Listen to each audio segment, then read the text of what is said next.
জনগণের যাত্রীদের অনেক সুবিধা দিচ্ছে। এখানে আগে 2-2.5 ঘন্টার সময় লাগতো এয়ারপোর্টে যেতে, এখন সেখানে 10 মিনিট, 8 মিনিট, 10 মিনিট আসতে যেতে পারে। এই দিক থেকে এক্সপ্রেস আমাদের এখানে সুফল বয়ে যাচ্ছে। কাজটা যত তাড়াতাড়ি শেষ করা যায় সে ব্যাপারে আমরা চেষ্টা করতে পারছি। মার্কিন পররাষ্ট্রমন্ত্রী আসছেন আমাদের দেশে, আমি এই নিয়ে কোনো আলোচনা করতে চাই। আমাদের রুটিন আসা আসবে যাদের বিএনপিতে পাত্তা দিচ্ছে না এই বিষয়ে, তারা কি করছে না করছে জানি না। তারা উপরে উপরে পাত্তা দেয় না, তলে তলে আবার কি করে সেটা তো বলা মুশকিল।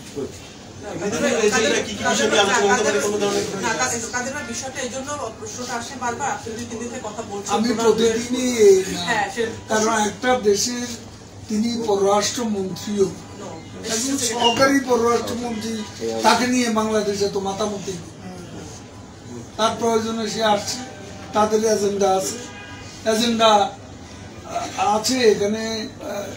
সম্পর্ক যখন তাকে সম্পর্কের বিভিন্ন বিষয় নিয়ে আলাপ আলোচনা, তো সেটা তারা করতে আসছে, আমরা দাওয়াত করে কাউকে আনছি। গত বছর ফেব্রুয়ারি মাসে ডোনাল্ডো এসেছিলেন, তখন আসলে ওই সময় নির্বাচনের আগে ভিসা নীতির বিষয়গুলো তখন আসছিল। এখন যখন নির্বাচন, 7 নির্বাচনের পর প্রথমবারের মতো যুক্তরাষ্ট্রের কোন রাজনৈতিক ব্যক্তিত্ব বাংলাদেশে আসছে, সেক্ষেত্রে রাজনৈতিক আমরা কোন প্রকার স্যাংশন, ভিসা নীতি এগুলো আমরা কেয়ার করি। রাজনৈতিকভাবে কিভাবে দেখছেন আসলে? বললাম কেয়ার করি। মাননীয় সম্প্রতি বিএনপি মহাসচিব অভিযোগ করেছেন যে তাদের নেতা কর্মীদের বিচারের জন্য বিশেষ করে ট্রাইব্যুনাল গঠন করা হচ্ছে। এটা জ্বলন্ত মিথ্যা, নির্বাচন। আমার কোন চিন্তা ভাবনা করি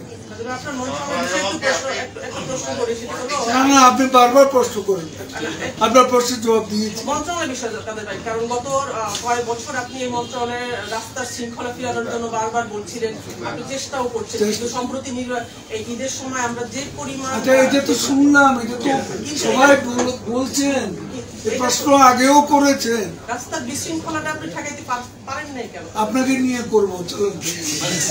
আমাকে নিয়ে করলে তো রাস্তা বিশৃঙ্খলা ঠেকানো যাবে না, সেটা তো কথা না।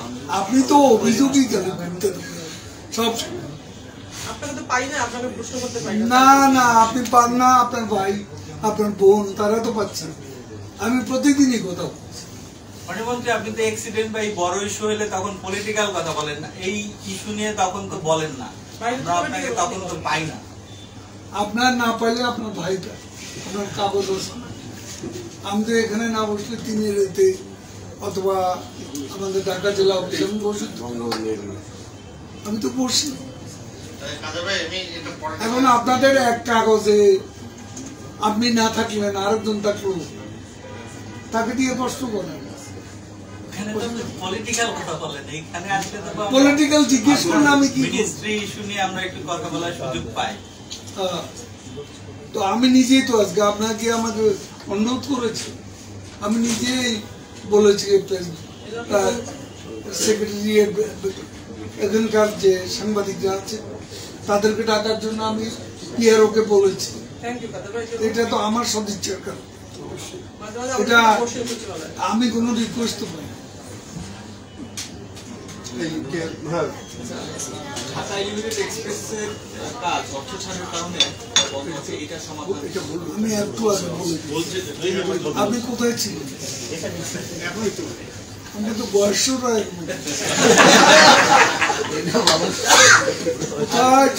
হঠাৎ তুমি একটা মাথায় দিই।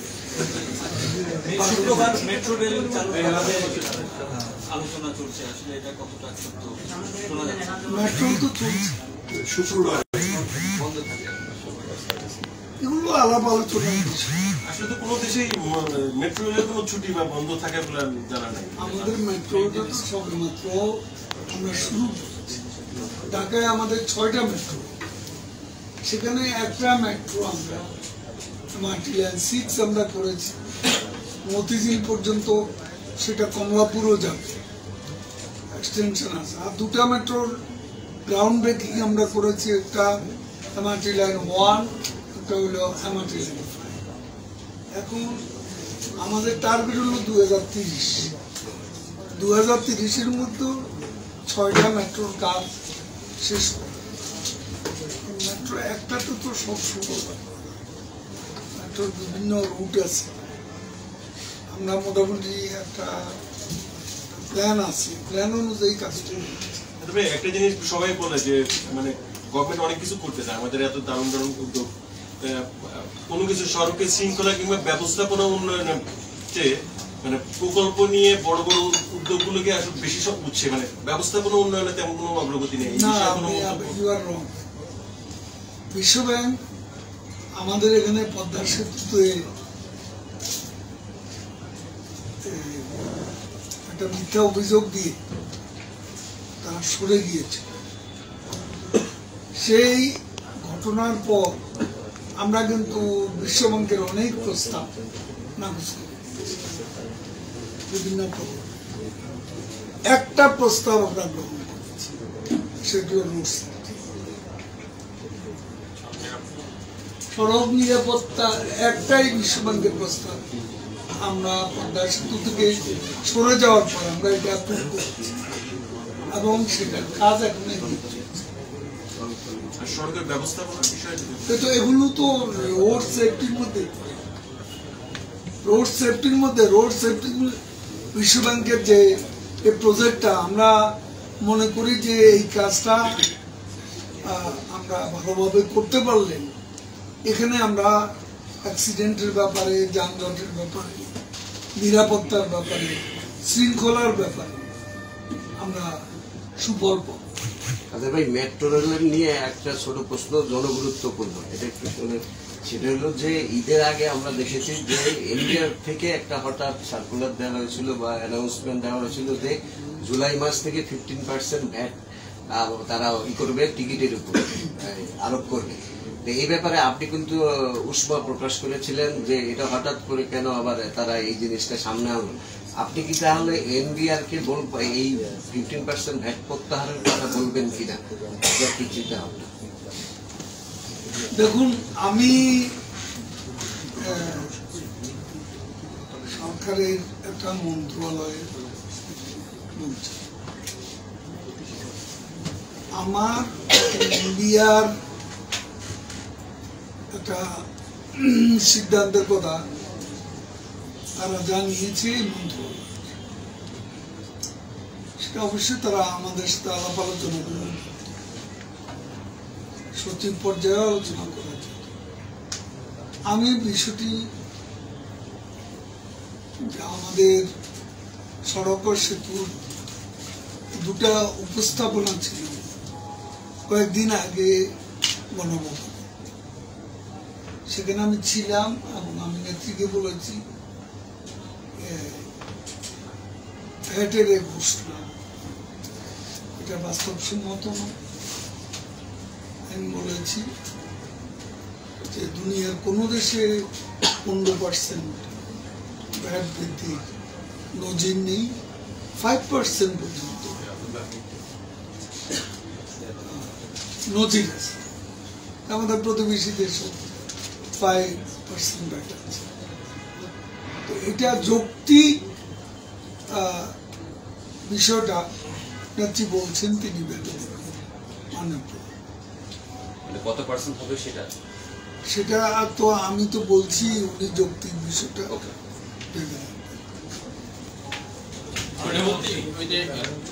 বাস র্যাপিড ট্রানজিট, এটা তো 2024 সালের মধ্যে চালু হওয়ার একটা পরিকল্পনা আছে। এখন বাস্তব অগ্রগতি কত? ওটার কাজ প্রায় শেষ।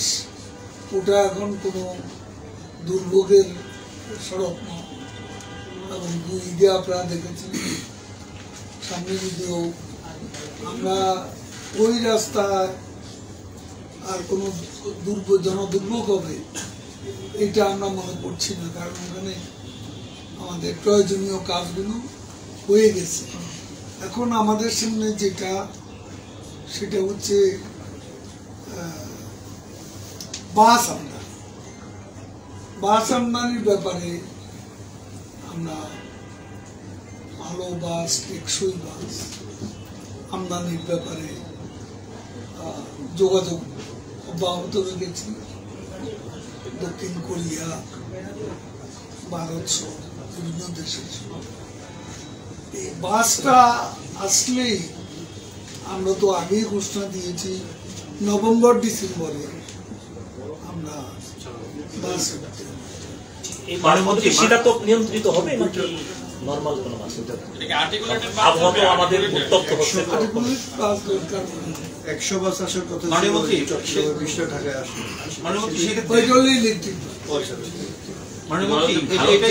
এখন অনেকগুলো পথ অনেক আধুনিক হয়ে গেছে, অনেক ধরনের আধুনিক সিস্টেমের চালু হয়ে গেছে, সেক্ষেত্রে এই যে লক্কর ঝক্কর মার্কা যে গাড়ি এখনো চলছে এগুলোর কি হবে?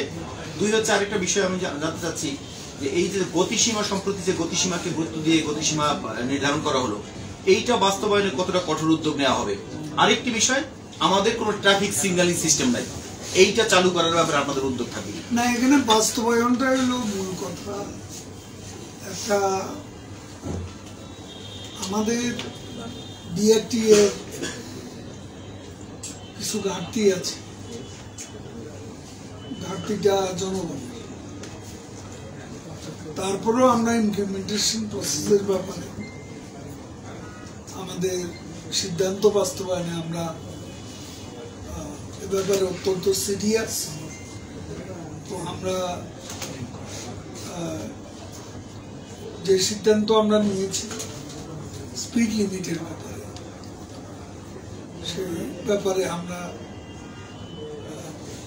কঠোর থাকার চেষ্টা করবো। কারণ আমরা স্টেক হোল্ডারদের অনেকেরই প্রশংসা করছি। কিছুক্ষণ আগে আমাদের ইলিয়াস কাঞ্চন সাহেব, তারপর ব্র্যাকের যিনি এই সেক্টর দেখেন, উনি, তারা দুজনই এসেছিলেন, এসে আমাকে ফুল দিয়ে গেছেন, ধন্যবাদ জানিয়েছেন স্পিড লিমিটের জন্য। যে যাই বলুক, সিদ্ধান্তটা সঠিক, এখন এটা বাস্তবায়ন করাটা জরুরি। সিগন্যালিং এর কথা বলছিলাম, লক্কর জক্কর বাস নিয়ে সমস্যাটা হলো আমাদের গণপরিবহনে যে ঢাকা 2 সিটি কর্পোরেশনের যেটা টার্গেট, সেই টার্গেটটা নানা কারণে বাস্তবায়ন এখনো হয়নি।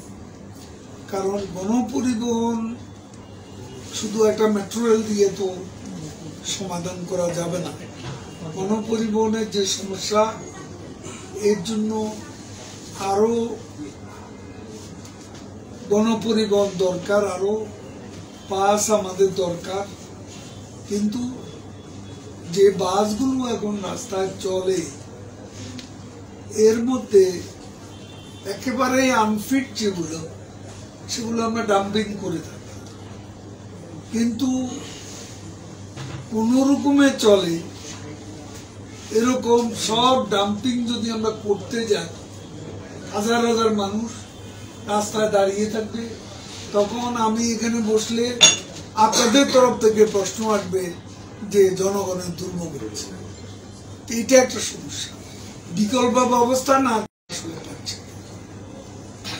সংবাদ, ফিচার ও অনুষ্ঠানের জন্য ভিজিট করুন সংবাদ প্রকাশের ওয়েবসাইট এবং যুক্ত থাকুন ফেসবুক পেজ ও ইউটিউব চ্যানেলের সঙ্গে।